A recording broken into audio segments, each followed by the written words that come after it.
This is the Mission Workshop Integer.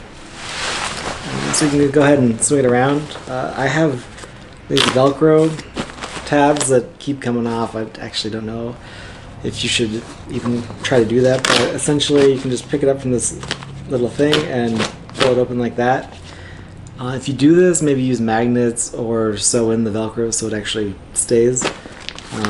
But I grabbed this zipper with the right, go around, hold the flap, I guess, open with my left, pull the camera out with my right, and just throw that right back in there, close that right back up, and it works. And I pretty much always use my right hand for the zipper because my left, it just, I don't know, adds the cross body that just doesn't seem as fluid, but seems like it, you know, and swing it right back.